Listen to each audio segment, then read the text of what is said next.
그런즉 누구든지 그리스도 안에 있으면 새로운 피조물이라. 이전 것은 지나갔으니 보라 새 것이 되었도다. 오늘도 예수 그리스도 의지함으로 하루를 시작합니다. 첫 시간을 그리스도 안에서 시작함으로 믿음으로 나아감으로 새 피조물로 생명으로 생기로 능력으로 나아갑니다. 오직 하나님의 능력 의지함으로 오늘도 승리하는 귀한 복된 날 되게 도와주시옵소서.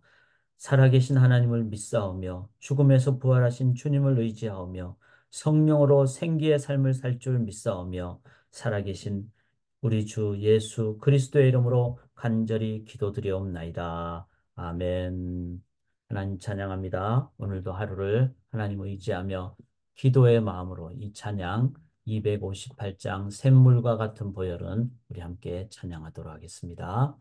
샘물과 같은 보혈은 주님의 피로다. 보혈의 죄를 씻으면 정하게 되겠네. 정하게 되겠네. 정하게 되겠네. 보혈의 죄를 씻으면 정하게 되겠네. 저도 저 회개하고서 보혈에 씻었네. 저도적 같은 이 몸도 죄 씻기 원하네. 죄 씻기 원하네. 죄 씻기 원하네. 저도적 같은 이 몸도 죄 씻기 원하네. 죄속함 받은 백성은 영생을 얻겠네. 샘솟듯 하는 피권세 한없이 크도다. 한없이 크도다. 한없이 크도다. 샘솟듯 하는 피권세 한없이 크도다. 날 정케 하신 피보니 그 사랑 한없네. 살 동안 받는 사랑을 늘 찬송하겠네. 아멘. 늘 찬송하겠네. 늘 찬송하겠네. 살 동안 받는 사랑을 늘 찬송하겠네.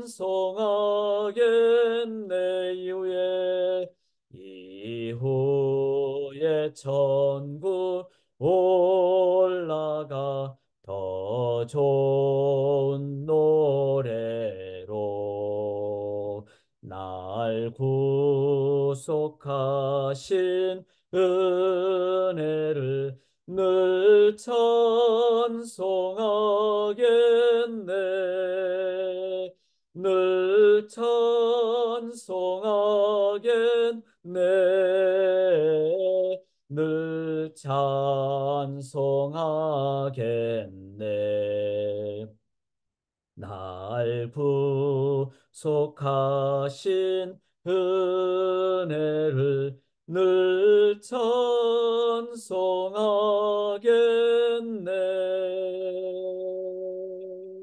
아멘. 새벽에 첫 목소리로 찬양을 올려드림이 귀합니다.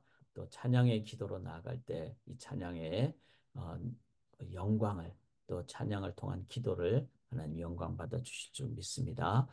저희가 열왕기 하서를 함께 나누는데, 어제 나눴듯이 늘 사무엘 상하는 사무엘부터 이제 하는 다윗 왕, 그다음에 열왕기 상하는 이제 솔로몬과 하는 이 선지자에 의해서 하나님 나라가 이제 선포된다는 걸 기억하도록 엘리야, 엘리사 저희가 열왕기하를 하고 있죠. 그다음에 계속 남쪽 유다 왕이 나오죠.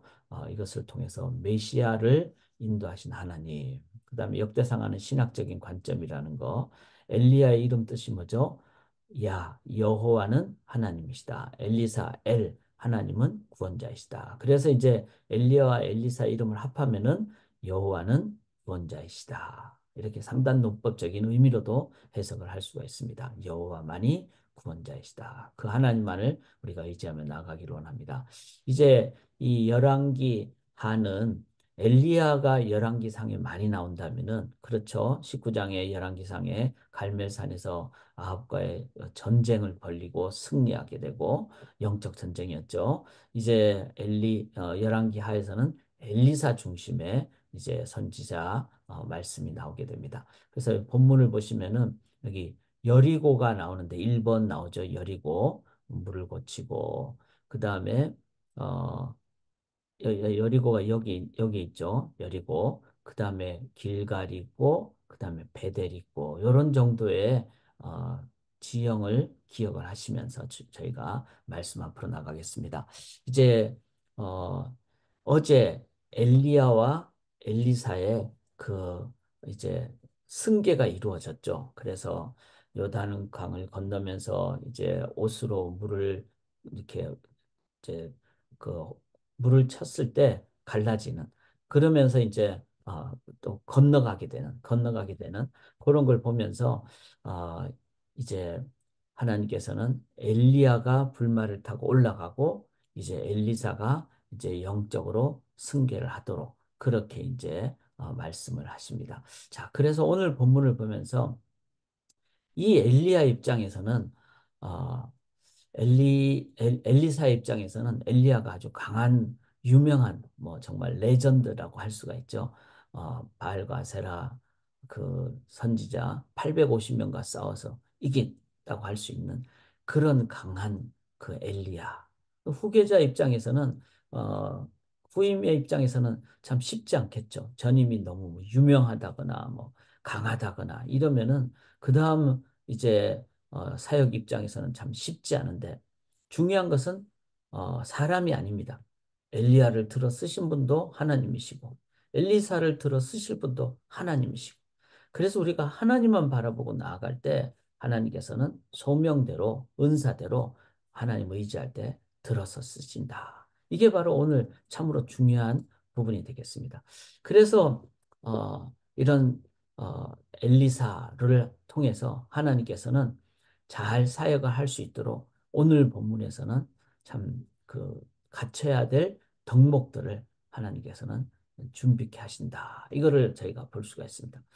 자, 오늘 본문에서는 적어도 세 가지 정도를 저희가 덕목을 볼 수가 있는데, 첫째는 영적 지혜입니다. 자, 이 15절부터 18절까지의 내용은 하나님께서는 엘리야가 이제 하늘로 올라가게 하시죠. 그리고 이 올라갔다는 것은 이제 부활을 의미하는 그런 하나님의 뜻도 가르쳐 주심이 있죠. 그런데 어, 선지자의 제자들이 15절에 보면은 엘리야의 성령하신 역사가 엘리사에 머물렀다. 그렇게 이제 인정을 합니다. 와, 우리 엘리야의 그 능력이, 성령이 엘리사, 그다음 후임자인 엘리사에게도 머무릅니다. 그러면서 우리가 지금 50명이나 되는데 그렇게 하늘로 올라간 이 사람이 어딘가에 지금 떨어져 가지고 이제 시신이라도 우리가 찾아야 되지 않겠습니까? 하면서 16절에 어느 골짜기에 던지셨을까 하나이다. 우리가 그 시신을 찾기로 원합니다. 그러나 엘리사는 어떤 입장입니까? 하나님은 우리에게 죽음을 넘어 부활의 능력을 보여주신다. 이거를 그는 이미 들었기 때문에 그 영적 지혜를 가지고 너네들 찾지 말라. 엘리사가 이때 보내지 말라. 근데 17절에 자꾸 강청을 하죠. 그러니까 그러면 가라 이렇게 합니다. 자, 여기에는 영적 지혜죠. 그냥 지혜가 아니라 부활에 대한 엘리사의 강한 믿음이 있습니다. 뿐만 아니라 제자들이 자꾸 이렇게 어, 강청을 하니까 그럼 너희들이 가서 직접 한번 찾아보고 이 부활한 그 하나님의 뜻을 깨닫도록 찾아보라 이렇게 합니다. 그래서 17절에 사흘 동안 찾는데 발견하지 못합니다. 이렇게 함으로써 그들로 하여금 영적인 체험을 하게 하죠. 그리고 하나님은 이 땅을 넘어 영생의 삶으로 인도하시는 그 증거를 체험케 하는 이게 다 영적 지혜죠. 그리고 이 땅에서의 삶만이 아니라 영원한 하나님 나라의 삶이 있다는 이것 또한 영적 지혜죠. 즉 십자가의 삶이 있다면은 부활의 삶이 있는 이걸 다 함께 깨닫고 또 이것을 내 가슴 속에 직접 눈으로 보게 해서 체험케 하는 이게 바로 영적 지혜라는 겁니다. 사랑하는 여러분, 이렇게 함으로써 인간 엘리사가 아니라 영적 지혜가 있는 엘리사로 하여금 이제 하나님 나라 사역을 계속하게 행하십니다. 사랑하는 여러분, 우리가 이 새벽마다 말씀 붙잡는 것은 이 영적 지혜를 깨닫기 위함입니다. 그리고 기도하는 것은 그 영적 지혜가 바로 능력은 하나님으로부터 온다는 것을 우리가 깨닫기 위함입니다. 그래서 오늘도 말씀과 기도로 나아가도록 하겠습니다. 두 번째, 하나님께서는 엘리사에게 주신 덕목은 사랑입니다. 자, 이제 지도를 보시면은 보셨듯이 이 여리고로 갑니다. 여리고인데 이제 이 여리고 여기 보면 18절에 여리고에 머무는 중에 이렇게 나오죠. 그런데 이 여리고는 석회질이 많은 그런 지역입니다. 그러다 보니까 이제 물이 좋지 않고 물이 안 좋으면은 열매도 안 좋게 되겠죠. 자, 이런 곳을 보면서 하나님의 마음은 긍휼의 마음이죠. 그래서 이 긍휼의 마음을 하나님의 마음을 가진 엘리사가 어떻게 합니까? 20절에 소금을 가져와서 이제 이 여리고성에 물을 고쳐줌으로 열매를 맺도록 하게 하는 그것을 뭐라 그러죠? 사랑입니다. 우리가 선지자 그러면 막 강하게 그냥 강력하게 막 심판의 경고만 하고 이렇게 얘기하기가 쉽지만 하나님 아버지의 마음은 공의와 인자가 같이 가시는 겁니다. 그것이 십자가고 그것이 아버지의 마음입니다. 아버지가 사랑만 있는 것이 아니라 공의도 있고 공의만 있는 것이 아니라 사랑도 있고 이 100% 공의, 100% 사랑 이게 바로 은혜죠. 이 선지자의 마음을 바로 엘리사에게 갖게 하시고 우리 또한 이 100% 공의가 100% 사랑으로 가는 은혜로 우리가 세상을 향해서 나아갈 때 세상에 잘못하게도 안 하고 그리고 세상을 너무 그냥 막 이렇게 야단치는 것만 하는 것이 아니라 진정한 은혜로 나아가는 공의를 불의로 나아가는 것이 아니라 바르게 나아가면서도 진정한 사랑으로 나아가는 그 은혜로 나아가는 이게 바로 진정한 선지자의 자세이다. 세 번째는 이제 엘리사가 여리고로부터 베델로 올라갔어요. 근데 이 베델로 올라가는데 막 근데 여기 아이들은 지금 시대로 하면 청소년들이라고 할 수 있습니다. 그러니까 이 청소년들이 나와가지고 막 엘리야를 향해서 대머리라 이렇게 놀립니다. 어떤 의미에서는 엘리야가 대머리라는 의미보다는 그의 어떤 상황을 보면서 그가 이제 머리를 짧게 깎았다거나 막 이런 상황임을 저희가 추정을 할 수도 있습니다. 근데 중요한 것은 엘리야가 뭐 머리가 길었다든지 짧았다든지 이게 중요한 것이 아니라 이런 사람을 보면서 이 베델의 성읍의 이 청소년들이 나와가지고 막 이렇게 하나님의 사람 선지자를 막 소위 말해서 조롱을 했다는 겁니다.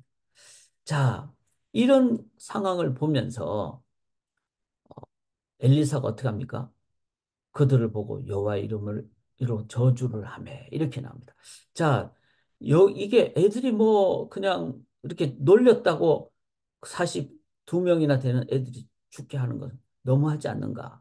그런데 이 상황은 그냥 단순한 것이 아니라 베델이라는 야곱이 정말 기도의 처소로 삼았던 그 곳이 이제는 영적인 어떤 권능을 잃어버리고 문화적으로 이 하나님의 사람을 조롱하고 또 영적으로 이렇게 사람들을 업수히 여기고 함부로 하는 이런 상황에 대해서 엘리사가 하나님의 영적 권위를 가지고 그렇게 강한 하나님의 관점을 이제 준엄하게 꾸짖는 그런 장면이라는 것입니다.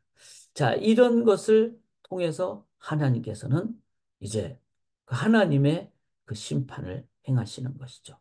이거는 아이들에 대한 심판을 넘어서 이 청소년들에 대한 심판을 넘어서 이 베델에 대한 하나님의 강력한 경고의 모습이라는 것. 이것은 영적 권위를 얘기합니다. 자, 이런 상황을 보면서 우리들이 이 시대에 이제 나이가 들면은 그 다음 사람이 또 우리 자녀들이 또 이제 하나님 나라 사역을 또 섬겨야 되겠죠. 이랬을 때 우리가 꼭 기도해야 될 것. 먼저 우리 자신이 하나님 오늘도 영적 지혜를 갖고 살게 해 주십시오. 두 번째는 사랑과 공의가 함께 가는 은혜로 참 사랑으로 나가게 해 주십시오. 그리고 세 번째는 하나님 이 땅을 보면서 우리가 타협하지 않고 하나님의 엄중한 그 하나님의 임재, 하나님의 인도하심을 우리가 경고하고 또 나누는 그런 영적 권위로 나아가기를 원합니다. 참 어떻게 보면은 엘리사는 엘리야의 뒤를 이어서 참 잘 대를 잘 이은 계승을 잘한 사람입니다. 여기 25절에 거기서부터 갈멜산으로 가고 이 갈멜산은 누구의 거처였습니까? 바로 엘리야의 거처였어요. 거기서 기도했고 거기서 승리했고 그래서 갈멜산이나 아마 엘리야의 많은 그 제자들이 있을 가능성이 큽니다. 그 갈멜산으로 갔다는 것은 내가 이제 영적 지혜와 사랑과 영적 권위로 이제는 하나님 사역을 내가 함께 하겠습니다. 여러분 같이 합시다. 이런 엘리야의 계승하는 그런 아주 중요한 그런 과정을 겪었다. 그게 바로 갈멜산을 갔다는 겁니다. 그리고는 어디로 돌아옵니까? 사마리아로 돌아옵니다. 이거는 뭘 의미합니까? 이 북쪽 이스라엘의 수도 엘리사의 본거지가 바로 사마리아 수도. 그는 엘리야하고는 좀 달랐습니다. 엘리야는 산에 있었지만 엘리사는 왕궁에 있었어요. 그리고 왕들하고도 얘기를 많이 하면서 그들에게 계속 그 경고를 주는. 그렇게 해서 두 사람이 하나님의 동일한 선지자지만 차이가 있었죠. 다름이 있었다는 겁니다. 이렇게 하나님은 역사를 하신다는 것. 이렇게 해서 우리 또한 우리가 우리 다음 세대들과 함께 하나님의 나라 건설에 귀한 도구가 되는 우리 소망교회가 될 수 있기를 간절히 기원합니다. 살아계신 하나님, 오늘도 하루 첫 시간을 저희들이 말씀 앞에 섰습니다. 엘리야를 이어 엘리사가 하나님의 인도함을 받고 훈련받고 또 영적 권위를 회복한 선지자가 되었듯이 하나님 저희들도 오늘도 기도할 때 영적 지혜와 또 사랑과 영적 권위를 기도합니다. 그리고 그 담대함으로 이제는 살아가고 우리 자녀들이 그 본을 받고 또 영적 지도자의 이 세상의 선지자적인 직분을 감당하는 계속 감당하는 우리 소망교회 되게 인도하여 주시고 각 가정 되게 인도하여 주시옵소서. 믿고 의지하며 살아계신 예수님 이름으로 간절히 기도드리옵나이다. 아멘.